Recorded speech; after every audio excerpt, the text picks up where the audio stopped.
दोस्तों, देश में महंगाई सारे रिकॉर्ड तोड़ रही है और देश की मीडिया पिछले 2 दिन से मोदी जी की रीलें दिखा दिखा कर सच्चाई छुपा रही है।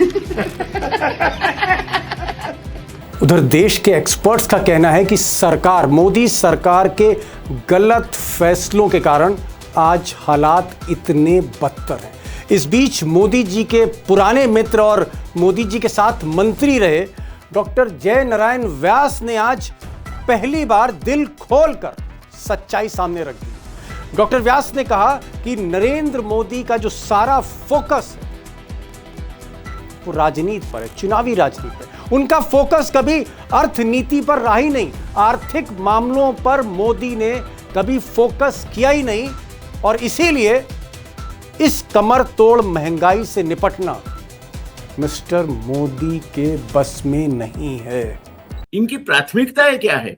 अगर मेरी प्राथमिकता ही अर्थव्यवस्था नहीं है, अगर मेरी प्राथमिकता ही कैसे कैसे करके चुनाव जीतना है, अगर मेरी प्राथमिकता ही पावर हथिया कर सेंट्रलाइज्ड व्यवस्था एडमिनिस्ट्रेशन की खड़ा करना है, तो अर्थव्यवस्था वहां कहाँ आती है? वो तो अधिकारी जो बताएंगे आपको, 5-6 मुद्दे बता दिए, वो दे दिए उन्होंने।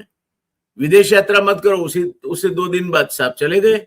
आप वर्क टू होम करो, तो वहां रोड शो कर रहे थे, सैकड़ों गाड़ियां घूम रही थी साथ में। तो ये प्राथमिकता ही नहीं अर्थव्यवस्था इनकी। जब प्राथमिकता नहीं रही इनकी, प्राथमिकता राजनीति राजनीति राजनीति राजनीति, इसके अलावा कुछ नहीं है, सत्ता के अलावा कोई प्राथमिकता नहीं है इनकी, चाहे देश जहन्नुम में जाए। अब दोस्तों, डॉक्टर व्यास मोदी जी के ऐसे वैसे मित्र नहीं हैं। 1977 से 1977 से वो मोदी के मित्र रहे हैं, बहुत पुराने दोस्त रहे हैं। और जब मोदी पहली बार मुख्यमंत्री बने गुजरात में, उसमें डॉक्टर व्यास की एक बड़ी भूमिका थी और डॉक्टर व्यास कैबिनेट मिनिस्टर रहे कई साल नरेंद्र मोदी के साथ। इसके अलावा डॉक्टर व्यास आईआईटी मुंबई से इंजीनियर हैं, आईआईएम अहमदाबाद से ग्रेजुएट है मैनेजमेंट के, लॉ की डिग्री उनके पास है और सबसे बड़ी बात, 4 मुख्यमंत्रियों के साथ उन्होंने काम किया है और कई बड़े प्रोजेक्ट गुजरात के उनको जमीन पर उतारा है। डॉक्टर व्यास खोलकर बोलते हैं और मैं बहुत जिम्मेदारी से कह रहा हूं कि आज बेखौफ देश हित में कई बातें उन्होंने कही हैं। अब पहली बार डॉक्टर व्यास ने कुछ नई बातों का खुलासा किया है। उन्होंने हमेशा के बारे में भी बात की है, उन्होंने मोदी की वर्किंग स्टाइल के बारे में बात की, उनकी जो आर्थिक मामलों में सोच है या नहीं है उस पर भी वो बहुत खुला बोले। उन्होंने एक और बात कही, उन्होंने कहा कि दरअसल देश में अर्थशास्त्रियों की कमी नहीं है, ये अमर्त्य सेन का देश है, ये कौटिल्य का देश है, यहाँ एक से एक एक्सपर्ट हैं।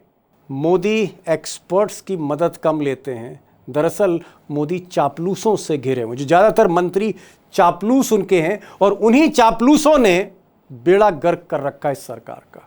सुनिएगा, डॉक्टर व्यास को सुनिएगा और मेरी रिक्वेस्ट है, आपसे रिक्वेस्ट है कि इस इंटरव्यू को आखिर तक सुनिए। कई चौंकाने वाली बातें बहुत बेखौफ होकर आज डॉक्टर व्यास ने कैमरे पर बोली हैं। जरूर सुनिएगा इस इंटरव्यू को। क्या मोदी ये जो इस वक्त की जो क्राइसिस है, क्या आपको लगता है इस क्राइसिस को ये रिजॉल्व कर सकते हैं, इस क्राइसिस को ख़त्म कर सकते हैं? आपको क्योंकि आप इतने साल से मोदी को वॉच कर रहे हैं, क्या मोदी में वो पोटेंशियल है, वो इकोनॉमिक माइंड है, वो एक अर्थशास्त्र का उनके एक क्लैरिटी है? देखिए, उस बात में जाए न जाए, इनकी प्राथमिकताएं क्या है? अगर मेरी प्राथमिकता ही अर्थव्यवस्था नहीं है, अगर मेरी प्राथमिकता ही कैसे कैसे करके चुनाव जीतना है, अगर मेरी प्राथमिकता ही पावर हथिया कर सेंट्रलाइज्ड व्यवस्था एडमिनिस्ट्रेशन की खड़ा करना है, तो अर्थव्यवस्था वहां कहाँ आती है? वो तो अधिकारी जो बताएंगे आपको, 5-6 मुद्दे बता दिए, वो दे दिए उन्होंने। विदेश यात्रा मत करो, उससे 2 दिन बाद साहब चले गए। आप वर्क टू होम करो, तो वहां रोड शो कर रहे थे, सैकड़ों गाड़ियां घूम रही थी साथ में। तो ये प्राथमिकता ही नहीं अर्थव्यवस्था इनकी। जब प्राथमिकता नहीं रही इनकी, प्राथमिकता राजनीति राजनीति राजनीति राजनीति, इसके अलावा कुछ नहीं है, सत्ता के अलावा कोई प्राथमिकता नहीं है इनकी, चाहे देश जहन्नुम में जाए। ठीक है, आप कह रहे हैं कि प्राथमिकता प्रायोरिटी नहीं है। आप एक सीनियर कैबिनेट मिनिस्टर थे, मोदी जी जब मुख्यमंत्री थे, और ज़ाहिर तौर पे हर कैबिनेट में आप बैठते थे और मोदी जी को सलाह भी देते थे, मोदी जी भी आपको सलाह देते होंगे। मोदी जी के 3-4 इंटरेस्ट क्या लगे आपको? क्या उनका इंटरेस्ट डेवलपमेंट पॉलिटिक्स पर था, या फिर चुनाव में ज़्यादा आपको इंटरेस्ट लगता था, या आपको फाइनेंस के मैटर में ज़्यादा इंटरेस्ट लगता? मोदी जी का आपको, अगर मैं कहूँ कि 2-3 सबसे बड़े इंटरेस्ट आपको क्या लगे एज़ चीफ मिनिस्टर गुजरात में? His first and sole interest is politics, राजनीति। राजनीति। कैसे हमारी सत्ता बढ़ाई जाए, हो सके तो कैसे उसका केंद्रीकरण किया जाए, कैसे बाकी के मंत्रियों को इस तरह के पेश किए जाए कि ताकि प्रजा में या उनके अधिकारियों में उनके लिए कोई बड़ी इमेज न खड़ी होने पाए। केंद्र स्थान मुख्यमंत्री ही है, ये हर हर मौके पे वो पुरवार करने का नहीं चूकते थे। मतलब मोदी नहीं चूकते थे, मतलब सिर्फ और सिर्फ एक मंत्री है, वो मुख्यमंत्री है। यस। तो ये फाइनेंस और इकोनॉमी और फलाना ये सब प्रायोरिटी नहीं था। इनसे देखिए राज्य में उतना बहुत तकलीफ भी नहीं होती है। वो तो मेरी फाइनेंस सेक्रेटरी अच्छा है या सेक्रेटरी सेक्रेटरी अच्छा है। इकोनॉमिक एक्सपेंडिचर अच्छा है, हो जाता है सर। राज्य का फाइनेंसिस उतना बड़ा नहीं होता है। ओके। और नीति विषयक बाबतें जो है, जो देश की नीति विषयक वित्तीय बाबतें हैं, जैसे आप आज ये साल करीब 70 से मतलब 80 आप कह लाख रहे हैं टन कि यूरिया की शॉर्टेज पड़ने वाली है। मतलब आप मैं ये कह चाह रहे रहा हैं था कि उसके लिए कोई अनाउंसमेंट हो, नहीं हुआ। नहीं नहीं, मैं, क्योंकि व्यास साहब आप तो भाई मैनेजमेंट के भी स्टूडेंट हैं, आप आईआईटीएन भी हैं, इंजीनियर भी हैं, आप लॉ को भी समझते हैं, आप टेक्नोक्रेट भी रहे, आप मंत्री भी रहे, आप पार्टी के प्रवक्ता भी रहे। तो भाई आप तो चीज़ें बहुत समझते हैं और मोदी जी के एडवाइज़र रहे आप। मैं एक चीज़ पूछना चाह रहा हूँ, मतलब आप ये कहना चाह रहे हैं कि मुख्यमंत्री जो होता है उसका इकोनॉमी से बहुत ज़्यादा मतलब रिश्ता नहीं, यानी जैसे मध्य प्रदेश के मंत्री हैं मोहन यादव या भजन लाल शर्मा हैं राजस्थान में, मतलब कोई ज़रूरी नहीं कि इनको इकोनॉमी का ज्ञान नहीं, हो ना हो, प्रदेश चल ऑफ लेट सकता है। ऑफ लेट मैंने वित्त मंत्री देखे 90 तक के, सनत मेहता जैसे लोग थे जो अपने आप में खुद समझते थे फाइनेंस क्या है। दिनेश शाह थे जो वित्त व्यवस्था के निष्णात थे। अरविंद संघवी चार्टर्ड अकाउंटेंट थे, ये फाइनेंस मिनिस्टर रहे। भारतीय जनता पार्टी आई उसके बाद record number of time the state budget was prepared and present by a gentleman who cannot claim a specialization in finance or financial policies. ओह, मतलब आप कह रहे हैं कि भाजपा की जब सरकार आई, ऐसे व्यक्ति ने बजट बनाया जो एक्सपर्ट नहीं था बजट का। नहीं, उनको दूर रखा जाता था ओह माय गॉड। ताकि जो अच्छा। सचिव लोग बनाए वो सीएम के पास जाए, सीएम सीधा जो सजेस्ट करे वो इम्प्लीमेंट होता था। ओके, तो ये चलिए आप आपने गुजरात मॉडल आज आप देश में इम्प्लीमेंट होता देख रहे हैं, ये एक गुजरात चीज़ सर, मॉडल। और मैं बहुत चाहूँगा ईमानदारी से, क्योंकि आप सच बोलते हैं और बहुत बेखौफ बोलते हैं।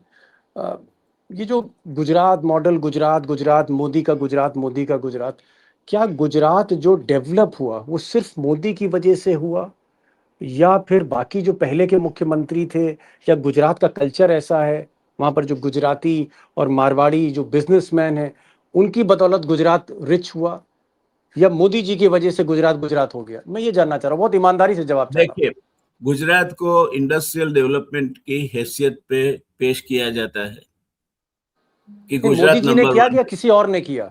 मैं बताता हूं आपको। मैं इंडस्ट्रियल डेवलपमेंट ऑफ गुजरात की पॉलिसी प्लानिंग से 1975 से जुड़ा था एज एन ओहो, ऑफिसर। एज एन 1975 से आप ऑफिसर, प्लानिंग कर रहे थे गुजरात यस, की? I worked with 4 chief ministers as a bureaucrat. 4 मुख्यमंत्रियों के साथ आपने काम किया। जी। तो गुजरात जब अलग राज्य हुआ तब 8वें नंबर पे था इंडस्ट्रियल डेवलपमेंट में। मगर चूंकि गुजरात के पास पर कैपिटा 1 एकड़ से लेस कल्टीवेबल लैंड थी, इसलिए गुजरात को इंडस्ट्रियल डेवलपमेंट के अलावा इकोनॉमिक डेवलपमेंट का रास्ता कोई तय करने में पॉसिबिलिटी ही नहीं थी। ओके। तो गुजरात 8वें नंबर पे था। वहां से 1990 में गुजरात दूसरे या इवेंचुअली 91-92 में पहले नंबर पे आ गया। अच्छा, मोदी से पहले ही गुजरात नंबर 2 बन चुका नंबर था 1 हो पहले चुका। नंबर। यस, ओके, तो फिर ये लोग क्यों कहते हैं कि मोदी जी की वजह से गुजरात आगे बढ़ा? क्योंकि उन्होंने जो काम हम शांति से करते थे, जिस काम के लिए कोई तामझाम नहीं होती थी, पहले भी हम इन्वेस्टमेंट अट्रैक्ट करने जाते थे, हमारा तरीका अलग था। हम महाराष्ट्र में जाएंगे, बंगाल में जाएंगे, कर्नाटका जाएंगे, तमिलनाडु जाएंगे, वहां इन्वेस्टमेंट कॉन्फ्रेंस करेंगे, उसके पहले होमवर्क करेंगे, बड़े जो इन्वेस्टर्स है लोगों को बुलाएंगे, फिर वहां सीएम एकाध भाषण देने के लिए आते थे, बाकी का प्रेजेंटेशन प्रोफेशनल होता था। मतलब आपका ये कहना है कि मोदी जी का प्रोजेक्शन ज्यादा था, प्रचार ज्यादा था, इस वजह से पूरे देश को लगने लगा कि मोदी जी ने गुजरात को गुजरात बना दिया। यस। चलिए, एक और, जब सर आप इतना सच बोलते हैं और बेखौफ बोलते हैं, एक चीज और बता दीजिए, क्या नरेंद्र मोदी और निर्मला सीतारमन जो वित्त मंत्री हैं, क्या आपको लगता है कि इस वक्त जो मौजूदा सिचुएशन है, जहां रुपया बहुत तेजी से कमजोर होता चला जा रहा है, जहां पर तेल की कीमतें, गैस की कीमतें बढ़ रही हैं बहुत तेजी से, हमारे इंपोर्ट्स बढ़ रहे हैं, हमारी हालत अंदर से खराब है, मोदी जी ने भी माना है, क्या मोदी जी और उनकी वित्त मंत्री, आपको लगता है कि देश को इस मुसीबत से निकाल सकती हैं, आपको लगता है? या मोदी की कैरियर की सबसे बड़ी अग्नि परीक्षा है, मोदी फंस रहे हैं पहली बार? है, फंसेंगे तो नहीं फंसेंगे, वो हर चीज को देश के सामने रख देते हैं। आज उन्होंने रख दिया है कि 7 मुद्दे देश के, देशभक्ति के लिए हमें करने हैं, तो वो अपना एजेंडा बदल देते हैं, वो फंसेंगे नहीं। मगर एक बात है कि one should be not only sincere, one should appear to be sincere also. आप जब लोगों को कहते हैं कि आप मुसाफरी मत करो, हवाई प्रवास मत करो, और तीसरे दिन आप चले जाते हैं, आप लोगों को कहते हैं कि आप वर्क टू होम करो, और आप आंध्र प्रदेश में और सोमनाथ में रैली करते हैं, तो करनी, जो कहनी है आपकी, कथनी है और करनी दो अलग क्यों? तो इसका इम्पैक्ट नहीं पड़ेगा। जैसे वो स्वामी ने बच्चे को गुड़ नहीं खाओ बुरा है तब बोला जब खुद ने गुड़ छोड़ दिया था। ठीक है। लाल बहादुर शास्त्री जी ने 1 टन का अनाज खाना छोड़ दिया पूरा कुटुंब ने, उसके बाद देश को कहा था कि हमें अन्न की तंगी है, एक बार मत खाइए वीक में, तो उसका अमल हुआ। व्यास साहब, आप कह रहे हैं भाई आपसे बेहतर मोदी जी को कौन जानता हो, 1977 से आप जानते हैं नहीं, उनको। मैं नहीं जानता ये। अरे साहब, ये 70 से मोदी जी ने खुद एक बार बयान दिया था। अरे व्यास साहब, देखिए, मेरे मोदी जी 7 ने जन्म खुद हो जाए तो भी मैं मोदी जी को नहीं जान पाऊंगा महाराज। ये ऐसी बातें आप मत करो। मोदी जी ने डॉक्टर साहब खुद कहा था एक बार पब्लिक फंक्शन में कि नहीं, हमारे वो तो फ्रेंड उन्होंने कोई फिलोसफर, लाइटर वेट में कहा होगा। आपको तो गुरु मानते थे भाई वो। नहीं, वो मोदी लाइटर वेट में कहा होगा, कभी कभी वो। आपको गुरु मानते थे, आप उनको आप उनके कैबिनेट मिनिस्टर थे साहब, आप उनके प्रवक्ता कैबिनेट थे। मिनिस्टर था, आप कह रहे उसमें मैं नाम नहीं आप नहीं कहता। जानेंगे तो मैं कैसे जानूंगा? आपने 5 नहीं, साल काम किया है। देखिए, जब वो मंत्री नहीं थे तब से आप जानते हैं, तब से आप जानते हैं। मुझे खैर एक चीज बताइए नरेंद्र भाई दामोदर दास मोदी एक व्यक्ति, इस तरह से मैं जानता था उनको। नरेंद्र भाई दामोदर दास मोदी एक व्यक्तित्व, जो पहलू आहिस्ता आहिस्ता करके परतें खुल रही है, आप मैं नहीं नहीं समझ पाते। जानता। चलिए, मैं नहीं जानता। आप एक लाइटर वेन में कह रहे हैं। अच्छा, मैं एक सीरियस नोट पर आ रहा हूँ। मोदी जी, जब क्राइसिस आती है, आप कह रहे हैं कि वो डाइवर्ट कर देंगे, कुछ और बात हाँ, बता देंगे। लेकिन देश में व्यास साहब इतने अर्थशास्त्री हैं। ये अमर्त्य सेन का देश है, ये कौटिल्य का देश है, ये मनमोहन सिंह का देश है। आप जहां देखें वहां अर्थशास्त्री हैं। अमेरिका में काम कर रहे हैं, ब्रिटेन में काम कर रहे हैं हमारे अर्थशास्त्री। मोदी जी इन अर्थशास्त्रियों की सहायता क्यों नहीं लेते? वो दूसरों की राय क्यों नहीं लेते? क्या मोदी जी को लगता है कि सारे समस्याओं का हल उन्हीं के पास है, या फिर कोई और ऐसा कारण नहीं है? है। मैं नहीं मानता ये इनको अगर सलाह चाहिए तो मिल सकती है। जैसे देखिए, मैंने एक बात नहीं लेते क्यों बताई, नहीं है? भारत अमर्त्य सरकार सेन से की। इनको एलर्जी है, इनको तमाम और अर्थशास्त्रियों से एलर्जी है। कितने लोग तो छोड़ के चले गए जिनको ये लेके आए थे। देखिए सर, जो जेरार्ड फोर्ड की फिलोसॉफी थी कि any colour is good so far so it is black, जो मेरे साथ सहमत होता है वो सही है, नहीं होता है नहीं है। तो एक तो ये बात है, और एक संघ का कल्चर है कि जहां एक अगर आप अलग से मत रखते हो तो संघ में वो टॉलरेबल नहीं है। ओके। तो ये संघ का कल्चर है जो उन्हें विरासत में मिला है, और आज वो उजागर कर रहे हैं उसको। हर दिशा में संघ का कल्चर उनके व्यक्तित्व से झलक रहा है, जब वो चाहे 5 वो साल यहाँ 5 साल झलके और विदेश में झलके। जब वो 5 साल मुख्यमंत्री थे तो भी क्या वो यही आदत थी, जल्दी किसी की बात नहीं मानते थे, सहमति अगर मोदी जी से नहीं है तो नाराज ना हो जाते थे? ना, जो करना था वही करते थे। और अक्सर हमारा जो बैच था, शायद आखिरी बैच था मंत्रियों का, जहां मंत्रियों के पास स्वतंत्रता थी। खैर, मैं तो मेरे खाते की बात कहता हूँ, टू क्रेडिट टू हिम, मेरे वहां कोई उनकी दखलगिरी नहीं थी। मगर नहीं तो उनके सेक्रेटेरिएट से कैलाशनाथन जाता था, नोट लेके जाता था, बोला ये नोट आपको रखना है। ओके। तो यही हाल हो रहा है आज भी। मतलब आप कह रहे हैं कि कैबिनेट के जो बाकी मंत्री उनकी सलाह नहीं मानते, एक्सपर्ट्स की सलाह नहीं मानते, मोदी जी को जो लगता है वो सोच रहे हैं वही सही है, ये आदत उनकी रही हमेशा? हाँ, वो मिनिस्टर के साथ अधिकारी भी ऐसे रखेंगे। जो मैं तो ब्यूरोक्रेट रहा, मेरे समय में ऐसा था कि अगर किसी मंत्री का सचिव बदलने वाला है तो principal secretary to the chief minister उसके उनके पास जाता था, बोलता था सर आपका सेक्रेटरी इज अंडर रिशफल, ये 4-5 नाम है जिसमें से किसी को आप पसंद कर सकते हो, या आपका कोई सुझाव है तो बता दीजिए। तो मंत्री को मालूम रहता था कि उसका सचिव बदलने वाला है, मंत्री को यह भी मालूम रहता था कि उसने मांगा है वो सचिव मिलेगा।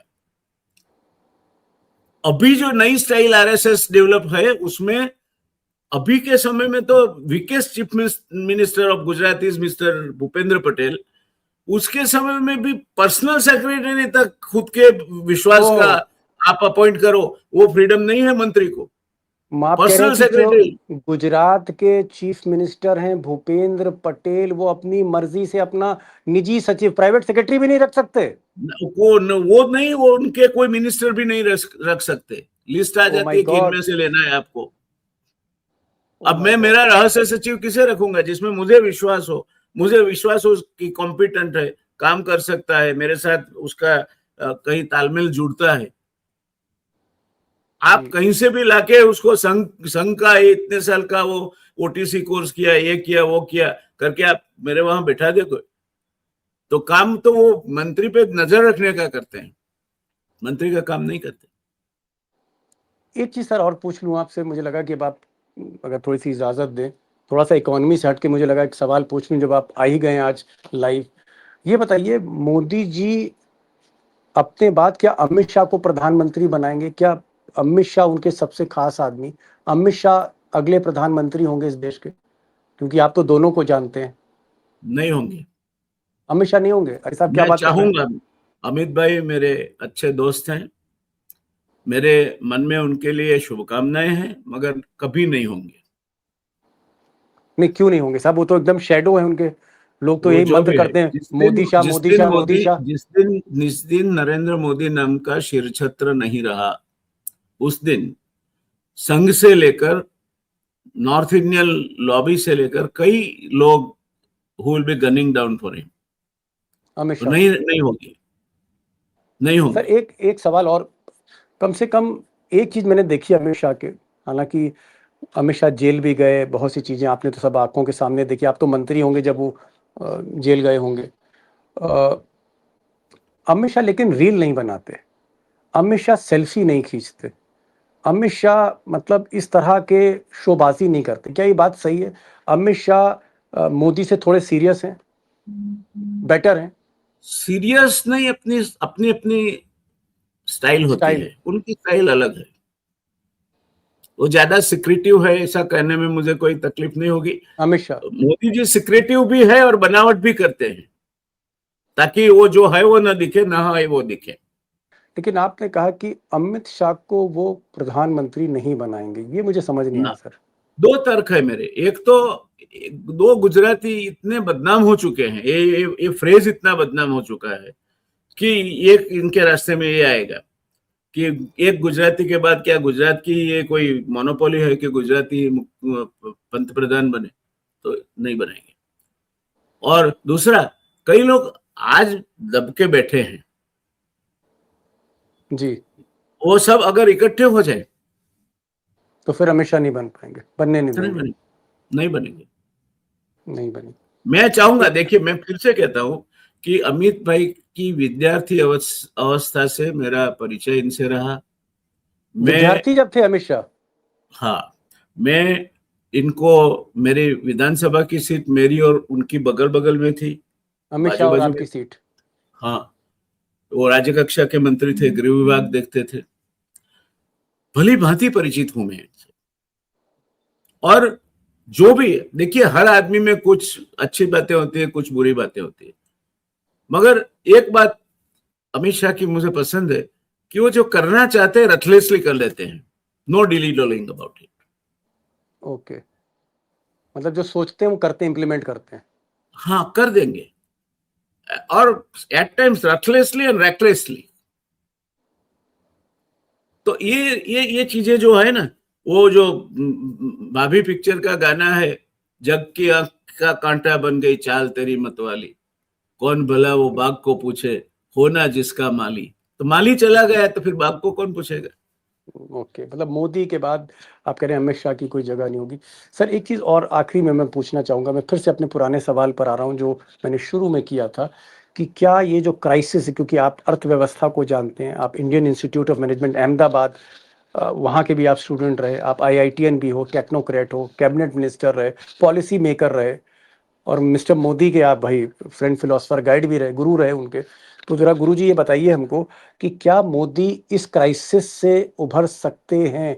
क्या उनका पोटेंशियल है, इस तरह से उनके पास जो लोग हैं, भारत देखिए, को इस क्राइसिस से उभार सकते हैं वो? जिस तरह से मोदी जी प्रधानमंत्री बने और उसके बाद यहां तक पहुंचे हैं, एक बात आप समझ लीजिए कि राजनीति में किसी स्थान पे पहुंचने के लिए शायद थोड़ी कम बहुत योग्यता जरूरत होगी, मगर टिके रहना तो सिर्फ न सिर्फ तकदीर से ही होता है। तकदीर से होता है। अच्छे से अच्छे मुख्यमंत्री भी, मैंने Chiman Bhai Patel would have been the best chief minister Gujarat ever got, नहीं टिक पाए। ठीक नहीं सनत टिक Mehta could never become the chief minister. उनका और हमारे नाम से तो हेडलाइन बना था टाइम्स ऑफ इंडिया में, सनत नहीं, मेहता एंड मुख्यमंत्री तो, Jaynarayan Vyas the best chief minister Gujarat अच्छा कुड चलिए नेवर एक हैव। एक एक चीज़ और बता दी।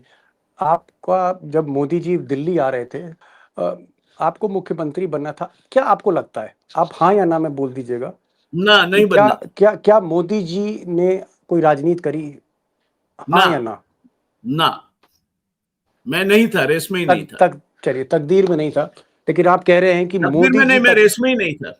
चलिए ठीक है, आपने कहा तकदीर ने आपका साथ नहीं दिया, लेकिन देखिए, मोदी जी के साथ एक ही तकदीर है। आपको उदाहरण दे दो, क्यों क्यों मेरी मेरी अकल घास चरने नहीं गई थी, क्योंकि वो जिस दफा में चुना गया, तब तक जिस एरिया की वजह से मुझे बहुमत मिलती थी, उसके बाद वो एरिया डिलिमिटेशन में काट के और किसी कंस्टिट्यूएंसी में डाल दिया और एंटी बीजेपी वाला एरिया मेरे एरिया के साथ जोड़ दिया। तो ये राजनीति तो तो मैं मोदी जी ने की होगी, डिलिमिटेशन तो मोदी जी ने किया होगा। जिसने भी की, मगर चलिए ठीक, उसने मैं समझ गया। मुझे मेरे लिए तो तय कर दिया था कि मुझे विधानसभा ही नहीं पहुंचना है, तो फिर ठीक है, मुख्यमंत्री कहाँ बनेंगे। मुझे जवाब मिल गया, मुझे जवाब मिल गया। आपने बहुत ही शालीनता से, संजीदगी से जवाब दिया कि आपकी जो सीट थी उसका परिसीमन कर दिया, एंटी बीजेपी वोट आप में डाल दिए, और जाहिर तौर पे मोदी जी के बिना ये हुआ नहीं होगा। तो खैर एनीवेज, बहुत बहुत शुक्रिया सर, आप आए, बहुत खुलकर बात की, धन्यवाद और दीपक, ये आपकी, काफी अरसे से आपको आपके बारे में सोच रहा था, मुलाकात नहीं हो रही थी, आज सौभाग्य है मेरा, आपसे चलिए, बात हो रही है। नहीं थैंक यू सो मच। आप जैसे लोग जो आज धन्यवाद। की तारीख में इतने बेखौफ हैं और जो इतने पढ़े लिखे हैं, कि मुझे तो लगता है कि IITN होना, IIM अहमदाबाद से पढ़ना, फिर LLM करना, किताबें लिखना, टेक्नोक्रेट होना, गुजरात में तमाम पॉलिसीज़ बनाना, कैबिनेट मिनिस्टर होना, बहुत बड़ी बात है सर, बहुत बड़ी बात है। इसको और सबसे इसको बड़ी चीज़ है, अंग्रेजी में क्या बोलते हैं मालूम है? Jack of all but master of none. नहीं नहीं नहीं, ऐसा नहीं है। और ये हमारी खुशकिस्मती है कि आप हमारे साथ आज लाइव रहे। थैंक यू सो धन्यवाद, much, thank you so much. धन्यवाद और ऐसे भैया। ही सर बेखौफ आवाज बने रहे, मुझे लगता है जब बहुत तक कम लोग हैं आप जैसे। मेरे मेरे 3 ही शक्ति स्तोत्र है, शिव, शक्ति और साईं। जब तक उनकी मेहरबानी है बना रहेगा। चलिए, जिस थैंक यू दिन सो नहीं मच सर, रही, थैंक यू सो मच। नहीं गए तो क्या फर्क पड़ता है। Thank you so much, thank you so much sir, thank you so much. धन्यवाद भैया।